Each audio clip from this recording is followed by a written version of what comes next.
I'm Charles Dennis, and this is Paid to Dream. My guest today is Martha Henry, who has just returned from Ottawa. Martha. Hi, Charlie. So tell us, what were you doing in Ottawa? I run the Birmingham Conservatory here at the Stratford Shakespeare Festival in Ontario, in Canada. And about this time every year, we take the whole class and we all go to Ottawa, where there's a theater called the National Arts Centre, and we see a show, occasionally two shows, and then they get to meet the actors in the bar after the show, and the next day they all go to the National Gallery, where a lovely woman named Maria Martin takes them around, and then they do a little shopping, and they get on a plane, and they come back home. The shopping intrigues me. What little shopping do they do? There is a fantastic shop right in the National Gallery, and you can buy books, and you can buy beautiful scarves, and you can buy Rogers chocolates. It's a great place to be. Well, it makes a change. I remember when I was at Stratford all those years ago, the kids from the National Theatre School would come. And, that's right. And it's nice to finally export Stratford students. That's right. And I think a lot of what I do here with the conservatory, I got straight from Powys Thomas and the National Theatre School, those many years ago. Oh, Powys Thomas. Ken Welsh and I, we try to channel him. We miss him so much. He was an extraordinary human being. Yes, he was. And I do a lot of things here with the conservatory that I didn't even realize I had taken straight from Powys, but he was a phenomenal teacher, and I learned a great deal from him. Well, and it was Powys. You came to Canada from Michigan. Yes, I did. I think it was 1959. And Very good, Charlie. And went to the Crest Theatre. And what brought you there? I did. Well, during the summers when I was in university, I went to Carnegie Tech, which is Carnegie Mellon now, and during the summers I worked with a summer stock company that resided in Leamington, Ontario. It was run by a man who'd been a teacher of mine named Larry Johnson, and he had several young actors come and work in Leamington during the summer, including a very young George C. Scott. Whom you developed a terrible crush on, I believe. Oh, absolutely. Well, who wouldn't? Back then. It's not the man I know. I don't know. I just thought he was extraordinary his whole life. Well, I remember you told me that you spent the entire winter working up, that you were going to finally confess your love to George C. Scott. I doubt that. I was only 17. You said he arrived the next summer and he had a new wife, and it all went. That's right. He was married, yes. But I certainly wasn't going to confess my love. I never would have had the guts to do that. But I did get myself all dressed up, and when I discovered he was married, I spilled a bottle of Coke all down my brand new blue dress. Oh my! Not on purpose. How did you get into that company? Because I knew... There's so little summer stock anymore. I mean, that was, my start was with the Red Barn Theatre in Jackson's Point, and yes. I remember going to audition for it, and it was all very nerve-wracking. Yeah. Well, I knew Larry, who was starting the company. Right. So I was one of, there were about 7, 8, 9 of us who were there for not only the first year, I was there about 3 years in a row. And so that was in Canada, and I got to know other Canadian actors, and they didn't talk about New York. They talked about Toronto, and they didn't talk about American actors. They talked about Canadian actors. And I'd been coming to the Stratford Festival with my mother and my drama group for years and years and years. And what was the first play you saw at Stratford, do you remember? I saw Christopher Plummer in Henry V. Oh, my. And I thought it was just the most glorious place I had ever been in, and that he was the most amazing actor I'd ever seen, and it was just divine. I know. And I still remember seeing his Hamlet a couple of years later, and going back in the van that our drama teacher had driven up to Stratford. There were about 7 14-year-old girls in this van, and I sat in the very back on the floor of the station wagon with my complete works of Shakespeare open to Hamlet, trying to figure out how he did that, because he sounded as if he was talking. He didn't sound as if he was reciting lines. And I thought, that's so interesting. How does he do that? I never have quite figured it out, but he was a great role model. Yeah. It's interesting, the number of young people from Michigan who go to Stratford as if it's the Lourdes for acting. I mean, it's amazing. Jeffrey Tambor is a friend of mine, and a lot of other people from Michigan. I was amazed that, of course, somebody was filling those seats for years. Sure, yeah. And we still have here at Stratford, we still have a large contingent that comes up from the United States, and certainly from Michigan.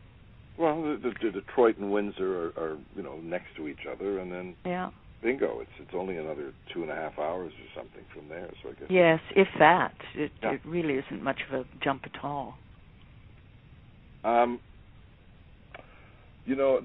This show, as it evolves, becomes more and more of my autobiography because of the people who I talk to. And quite right too, Charlie. Chunks of my life that materialize on here, and of course, you probably aren't aware of it, but you are responsible in many ways for my final decision to move to England. I remember. Oh, really? It was New Year's Eve, 1968. And I was supposed to have done this play on Broadway, and then they kept postponing the play, and then they turned around and said they couldn't afford. Oh, no, the boy they wanted originally was available. Would I be the understudy for the same money? I said, sure. And then they said, well, they called back again and said, we can't afford for you to just be understudy. You'll have to be an ASM as well. I said, no, I've done that. I don't want to do that anymore. And suddenly I found myself with no prospects. And my best friend, Lorne Wheel, had just come back for Christmas from the London School of Economics, and he was telling me, you got to go to London, And then I ended up at a New Year's Eve dinner at a restaurant somewhere, and I think Kenny Welsh was there and Blendick, and you were there. And I really didn't know you very well. We had sort of had a nodding acquaintanceship at Stratford. I remember you were very glamorous to me because you flew in daily on a I mean, who did that? You guys were down at the Shaw Festival. That's right, because we were playing at the Shaw and we were rehearsing in Stratford, so we had to fly back and forth every day.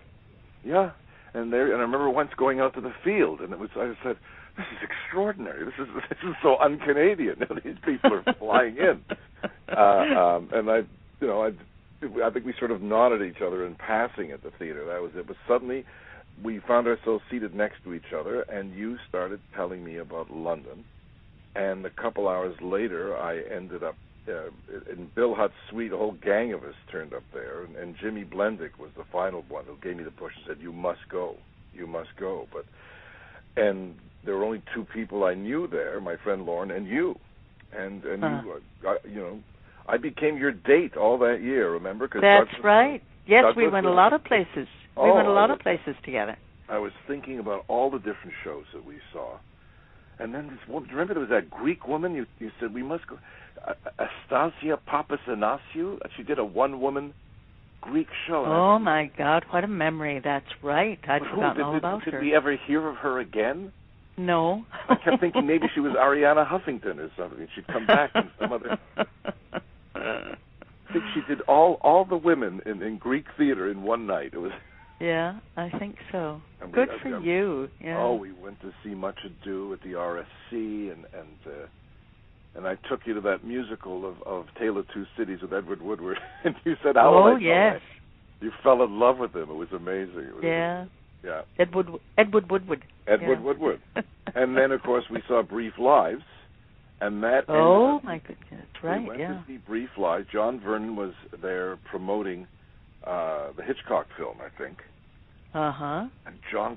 No, I'm sorry, it wasn't. We saw Brief Lives a different time. We went to see Arturo Ui. Oh, yeah. With the Brief Leonard Lives Rossiter. ended up being the first play that you directed years later. Arturo Ui? No, Brief Lives. Brief Lives. Yeah, no, I didn't direct Brief Lives. I was in it. With Isn't that a one-person show? Didn't Douglas do Oh, the Brief Lives. Oh, yes. Oh, yes. What am I thinking of? I'm thinking of The Coward. Right. I'm thinking of Brief Encounter. Private Lives. No. Brief yes. Encounter, yes. Or A Brief Encounter or Private Lives. I remember. Yes. You're absolutely the first right. thing you directed, or as you once said, That's you can't right. direct Douglas, but you can suggest movements. That's right, yeah. And you can then, put in music and oversee the set. Exactly. Yeah. And then, well, it's better than, I remember Robert Morley telling me that a director is always useful if you've forgotten your script in a car. That was the most cynical thing I'd ever heard an actor say. And then you did Night Mother with Diana LeBlanc and Rita Howell, and that had 2 people. And I wanted to know, when did you finally do more than 2 people? When did you get that? Well, the next thing I was asked to do was the Eugene O'Neill by which one was it? Eugene O'Neill at the Tarragon Theater that Urjo Carita was running at the time. Mm-hmm. And I said to him, I can't possibly do this because I've directed 1 person and then 2 people, and I'm only up to 3. And he said, it doesn't matter, there are only ever 3 people on stage at the same time. So is this something you recommend to young directors or people to start with 1, then move to 2, and then? Not necessarily. It just happened that way. And what's the biggest? What's the largest show you ever directed? Well, then I've directed Richard III, Richard II, Antony and Cleopatra. They were all huge. Big. Probably Richard III was the biggest. Yeah. Well, flashing back to our year in London, I remember you were, suddenly one day you weren't available to go and see any plays for a while because you'd gotten the lead in Daniel Deronda on the BBC. That's right, yes. Which was an amazing coup for not only an American/Canadian to crack that whole world. Mm-hmm. Well, it was a female director named Joan Croft, and she, for some reason, she thought that I could do this, and so I worked very hard. I went to a speech teacher named Mamie Watson, and she took me not only through the script, but literally taught me how to sound as if I was English. And I did that for about 2 months before I ever started the show. And I know Robert Hardy, I remember he rode you a lot because of that you weren't English. Well, I discovered the glitch, the kind of schism, is in humor. And I found on days, especially days if I'd worked long hours or I was very tired, I couldn't understand the humor. Everything else was fine, and I could pretend to be English, and I could make the right sounds, but somebody would crack a joke, and I would have no idea what they were laughing at. So that's when you know you're a foreigner. Yeah. And I remember for years your picture was on the cover of the paperback. Yes, it was. That's right, yeah. And now there's a new version of Daniel Deronda out. I know. That's people don't know. I keep going, no, the one before that.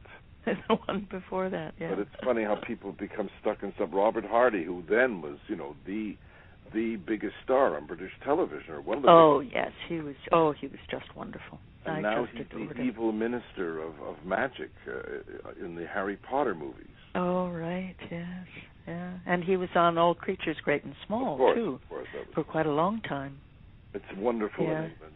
You can start off as a child actor, juvenile, and just keep going. And nobody cares, man or woman, you just move on to the next stage of development in life.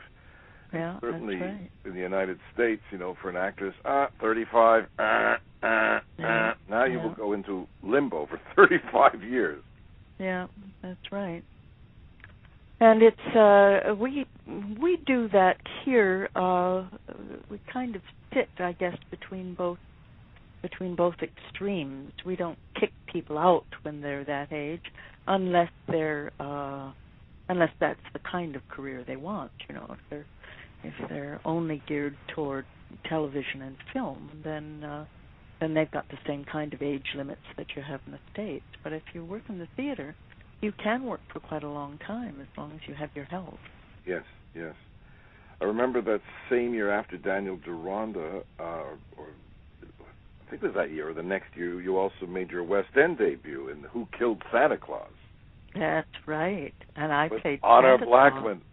Claus. Yes. Yeah, she was just a great lady. Yeah.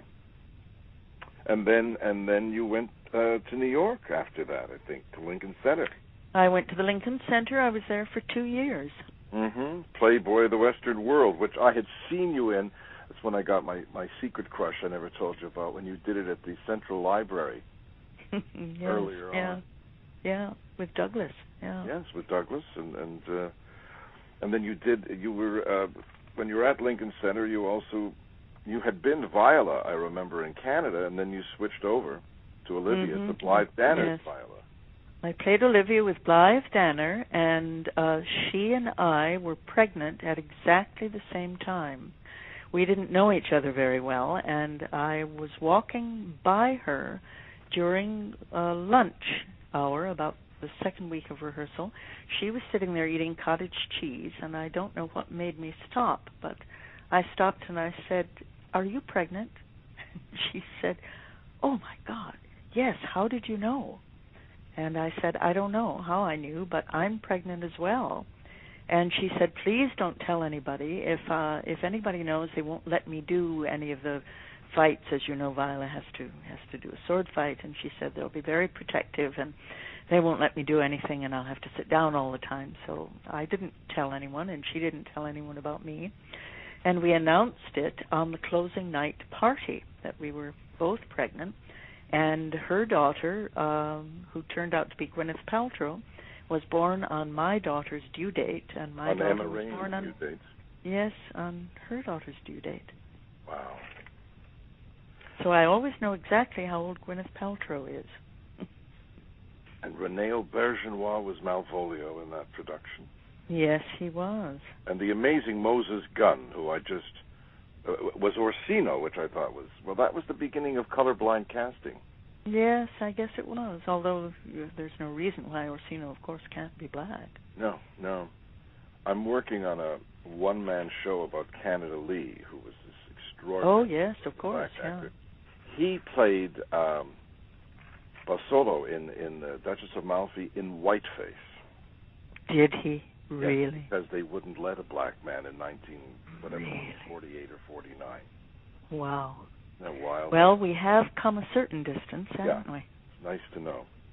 Yeah. It's nice to know. Then you went back to Strat. Oh, also, I do want to discuss what was one of my favorite ever Canadian series, which was Empire. You and Kenny. I just thought that was Empire Inc. Yeah. Empire Inc. Yeah. How long did you work? You went to Montreal to do that.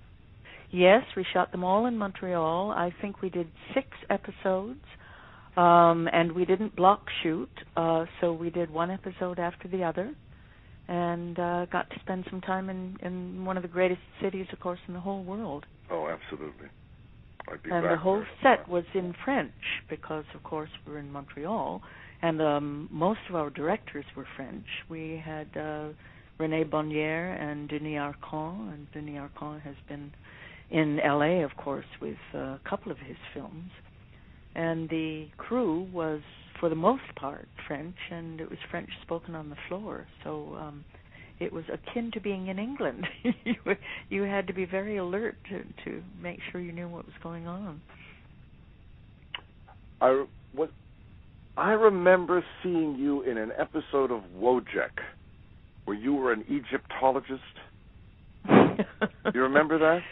Well, now that you mention it, I do. But was that your first film work? Oh, I don't think so. No. I'd done a lot of television. But that was when tape. I mean, I just filmed. Yeah. I know back then it was a big difference, because well, the camera. And I remember when you were in England, you had offers I remember you were offered a Burt Lancaster movie. Yes, I was, and Susan Clark ended up doing it. Oh, right. I think that was Valdez is coming. That's right. Charlie, you're amazing. I don't know. Listen, at least I get them out. It's otherwise it just stays in there. I mean, that's one of the reasons I'm doing, because people have said to me for years, you got to do a show or something. You're walking around with this. Or George with all Blumenfield. This knowledge. Well, hopefully, listen, I'm like a griot in an African village, who sits there reciting the generations of family. But to me, it's all history. It's all this wonderful tapestry. And again, it's my autobiography, because these are things that were important to me and people I met, and it's important to keep the names alive, like Powers and Jean Gaston. Yeah. I mean, I even knew Jean Gaston to me is like akin to knowing, the Buddha or what the roisterous Buddha. Yes. Well, knowing Powers is more like knowing the Buddha. Oh, I remember one night. Go ahead. Knowing Jean was kind of like knowing a very naughty duke. Yes. Tell us, because there are people who, outside of Canada who have no idea about either of these two men, and they were just extraordinary. Well, Jean had two or three brothers, and one of them was an actor. Gabriel. Yes, and I think there was another one too that was an actor. And Jean went initially to Paris he went to study to become a doctor. And I believe he finished his medical degree, but he never practiced as a doctor. He moved then to Paris and became an actor and a director, and he stayed in Paris for a few years, and then he came back to Montreal, and he and Jean-Louis Roux founded Théâtre du Nouveau Monde in Montreal, which for many years was the only major theater in the city. It certainly wasn't the only theater, but it was the biggest, and it still is to this day the prime theater in Montreal, although now, of course, there are many, many theaters in Montreal and many wonderful theaters. But the TNM was the big one. It was the prize, and there was Jean, who was an actor and a director, and really, if not exactly started, he certainly was one of the founding fathers of theater in Montreal, and to a certain extent in the rest of the country, because he came to Stratford and was a co-artistic director for 1 year, and then came back to be an artistic director a bit later, and did a number of wonderful productions here, a few of which I was in. I was in one called There's One in Every Marriage, which was written, which was translated at least, adapted by Suzanne Grossman. And I remember we rehearsed this, and he kept telling us to go faster. And finally, we went so fast that we could barely think, and were exhausted at the end of this dress rehearsal. And he for the first time said, "Fine, that was good. Now you must go twice as fast." Oh my God! And we did it somehow, because he would do anything for Jean. He was a remarkable and very glamorous man. Oh, I remember when my play Altman's Last Stand opened at the National Arts Center in Ottawa, and he came up to me with when he had that grin on his face, and he said, "Charles, I always liked you, but I never knew you were talented." And I kept going, what the hell was this all about, Ollie? Yeah. Well, I remember when I was in the National Theatre School, which of course is in Montreal, being taken to a dinner after an opening night at TNM that Jean was in. And a number of us who were students at the National Theatre School were there in the restaurant waiting for Jean and Marilyn, his wife, his lady, his partner, to come in. Powys had taken us. And we sat in the restaurant, and about 15 minutes after we had gotten there, coming out of the theater, Jean arrived. And the whole restaurant stood up and applauded and cheered. And I'm not even sure they'd been to the show. It was just because Gaston had come into the room. And so the whole place, of course, lit up. Well, he did an interview with George Bloomfield last week, and I said, people just don't know. I mean, he was in that Richard Harris A Man Called Horse, but, I mean, you wouldn't have any idea who he was from that. Oh, no, that's right, yes. But George Bloomfield directed the Molinaro play Saturday, Sunday, Monday, and Gascon played the Wallachs came from New York to be in it, and Gascon played the neighbor who the husband suspects is having an affair, and there he was, Jean, in all of his sexy with the handsome suit, and I wish the CBC would put all these things out on DVD for people to see. Because, I mean, yes, they should. But we've got a lot of stuff here in archives at the CBC that would be very interesting for the world to be able to see. Well, I did a Master Builder with Franchot Tone. Really? Just a few years before he died. Oh my! That really should be seen. He was quite wonderful. I mean, you staggered me. He just the appreciation, or the total lack of appreciation for Franchot Tone is amazing. But he was, people just think he was this cufflink in old MGM movies in the 30s, but he was a man of the theater. He never stopped working. Yes, he sure was. And he went, he started with the group theater. He was like the resident goy in the group theater. And then he got discovered, and they brought him out to Hollywood. But he kept sending them money all the time. The group theater could not have functioned. Oh, did he? I didn't know that. Oh, he kept them afloat. And then he came back to them to do the Irwin Shaw play, The Gentle People. Huh, really? I don't think he ever went a couple of years without doing a play. And in my interview with Chris did, Chris at 20, I think, or 21, played Duke Mantee in The Petrified Forest opposite Franchot Tone. Really? In Bermuda. Really? Yeah. That's wonderful. But I was just, he's a fascinating man. Yeah. And a very, very underrated actor. I would go out to lunch with him. I think I was assigned because they thought if he went to lunch with someone, he wouldn't drink as much. But that didn't stop him. He always had at least 2 martinis at lunch, and sometimes 3 or 4. And then we would go back on the set, and he would shoot all afternoon. And I certainly couldn't. I don't know, maybe Eric Till, the director, could tell that he had had a martini or 2, but I certainly couldn't. He was astonishing. The only way you could tell that he was a drinker was that he had his nose fixed when he was young. Mm-hmm. He still had that same pert little nose that you see in movies, but the rest of his face had aged. The nose hadn't. It stayed exactly the way it had been surgically redone. And from the rest of his face, you could tell that he drank, but there was nothing in the nose area that showed you that he... Well, Otto Preminger was, people say horrible stories, but he was very loyal to certain actors. I mean, Dana Andrews, who had been his first star in Laura, worked right up to In Harm's Way in Preminger's films, and so did Franchot Tone. But you see Franchot Tone in Harm's Way and Advising Consent. He looks 100.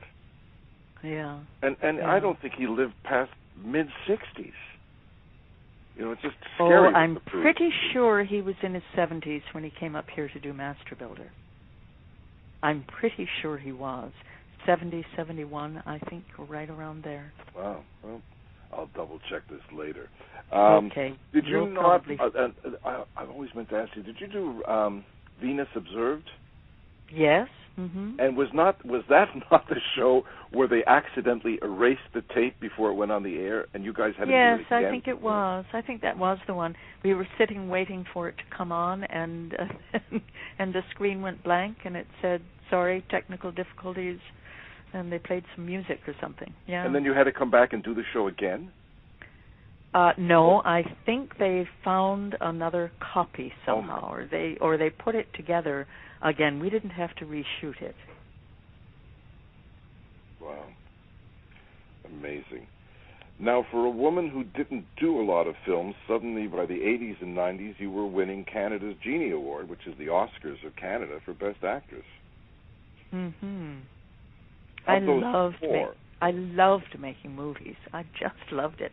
The first one I ever got to make was a film of Timothy Findley's Book of the Wars, Right. and it was directed by Robin Phillips, and to my knowledge, it's the only film that Robin has ever directed. Yeah, I think so. Right. And this is such a loss, it seems to me. He was just a brilliant film director, and I do so wish that we had more from him. But this was an amazing experience for all of us. He used a lot of his actors from Stratford and created this really beautiful, beautiful, delicate film starring Brent Carver.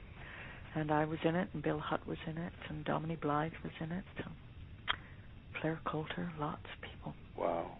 I hate to rock your wagon or whatever. Franchot Tone was 63 when he died.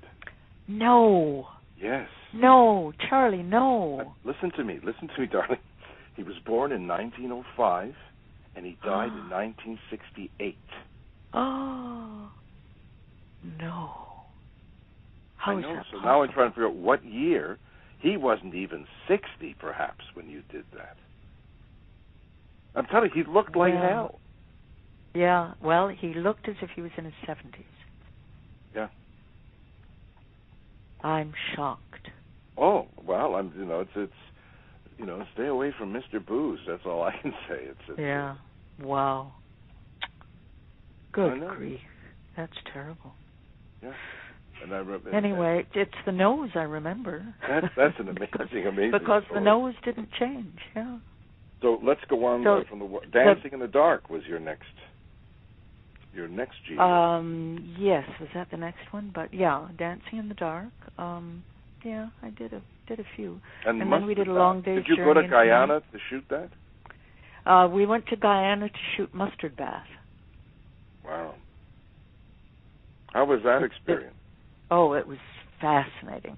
It's the first film that has ever been shot in Guyana, or it was at that time.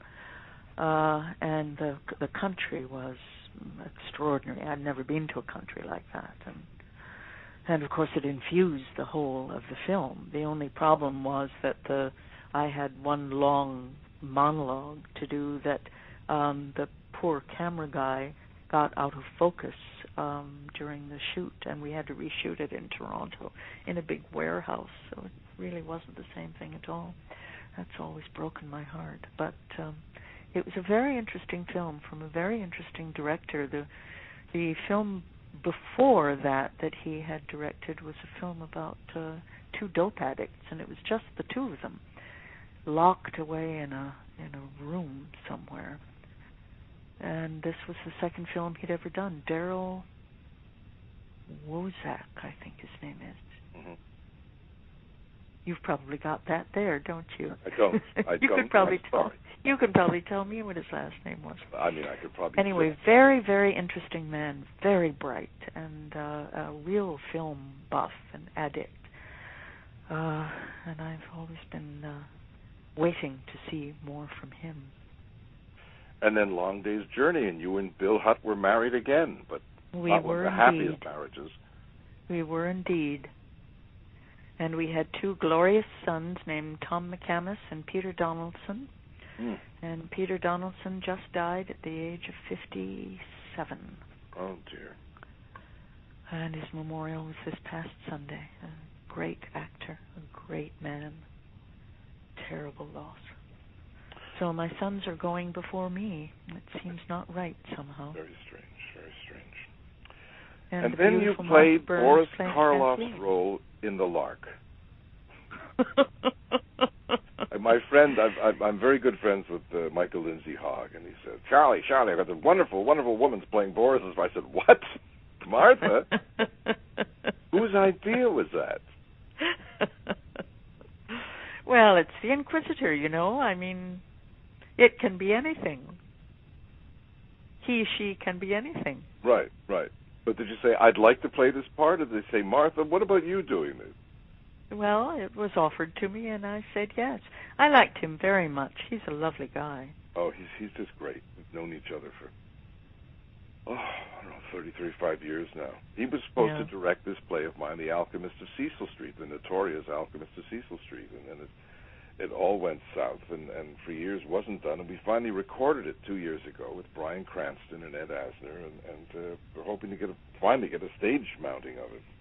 Oh, good. Yeah. And would Michael direct it on stage? I don't know. He's very elusive. Is he? Oh, I mean, when he's not working, it's hard to find him and pin him down, but he's great. And his mother was a wonderful, wonderful woman, and very kind to me, Geraldine Fitzgerald. Yes, yeah. We miss her a lot.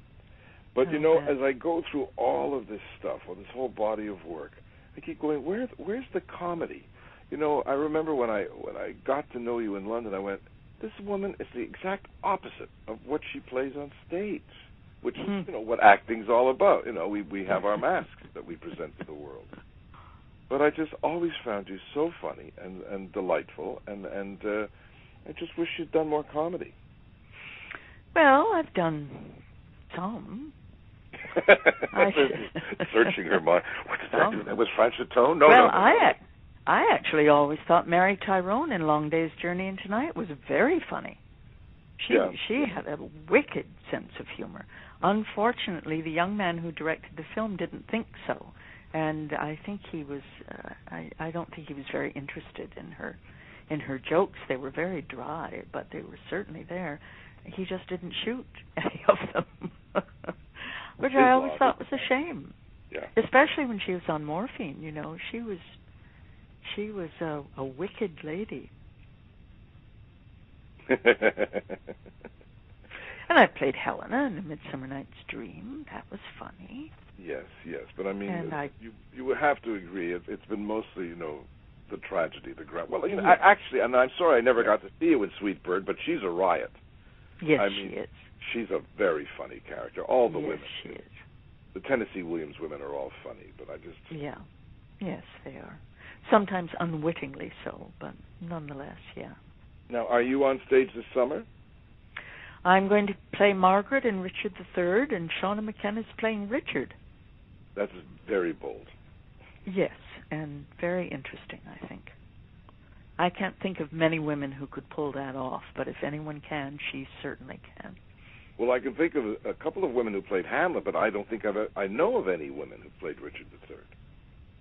Well, I guess I don't either. But you can tell from the photograph in the visitor's guide. You know, Stratford puts out a visitor's guide every year to show you what shows they're doing, and each production has a photograph. And the photograph for Richard III is a photograph of Shauna sitting on a throne with two fierce-looking dogs at her feet. And this photograph was taken, of course, at least a couple of months ago, 2 or 3 months ago. So she hasn't even started rehearsals yet, far from it. And you can see in the photograph what her Richard is going to become. It's quite uncanny. I think we were thinking, whoa, Shauna, you've taken a big bite here. But when I saw the picture, I thought, oh, no, she knows exactly what she's doing. Is Des McAnuff very directing? Interesting production. No, Miles Potter is directing, who is Shauna's husband. Oh. Nowhere to go when you go home. I remember when you were married to Douglas and you were doing a play, and you told me that when you came back after rehearsals, you were allowed 5 minutes to talk about it, and then drinks, and no further discussion. No further, yeah. And with Rod Beatty, when you've worked together, was that the same rule, or? No, Rod and I used to talk quite a lot about what we were doing. Yeah. And do you guys have any plans to do anything else together? Well, we do love letters from time to time, generally nice. as benefits. But we've taken that out a few times, and possibly will again in the future. Right. But Rod has a one-man show that he does all over North America, really, but mostly all over Canada. And so he's got a pretty full plate. He just finished a run in Toronto, and he's going to Manitoba, and he's going to BC, and, you know, he goes all across the country with these 7 plays the Wingfield series, and he goes That's down amazing. to Cleveland. At least it stays fresh because you're not doing that same thing forever. No, I remember over and over. Years ago going to theater in the Round in Sacramento, and they were doing My Fair Lady, and Edward, and I've now blanked on it, the guy who was Rex Harrison's understudy. Oh, what the heck was his name? And then he did the TV series of The Ghost and Mrs. Muir. He was always following Rex Harrison in his roles. And he was doing something like his 12,000th performance of Henry Higgins that night. And because it was the Round, he was making his entrance down one of the side aisles. And I looked, and he was standing next to me, and I looked up at him, and it was like Ixion on the wheel, or Prometheus, and it goes, oh, God. Wow. Here I go again. Edward Mulhare, that was his name. Oh, yes, I remember him. Yeah. Poor guy. Are there any roles that you have avoided, eluded you, that you'd love to do still? I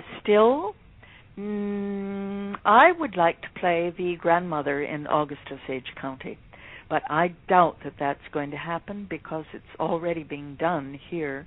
It's being done both in Vancouver and in Edmonton, and not with me. So my guess is, because it's such a huge show, such a big production, my guess is that I will never get a chance to do it. So I'm sorry about that, but...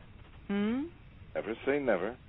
Never say never, but I would be surprised if that one would come around. I thought when I first read it, I read it long before I saw it, and I thought, yes, that's what I need to be doing next. Well, I have a wonderful movie role for you, but I'm not going to discuss it right now. But okay, if good it idea. happens in the next little while, I will steal you away for a few days. Okay. And we'll have a lot of fun. All right, it's a deal. And deal. this has been a lot of fun too, Martha. It's great to connect again. Thanks, Charlie. Thanks so much for this. I'm very impressed with this immense fund of knowledge that you carry around with you. I think you should take an aspirin. I'm going to lie down now, Martha. Thank you very much. Speak to you soon. I'll talk to you soon. Bye-bye. Bye-bye. Bye-bye. Bye-bye.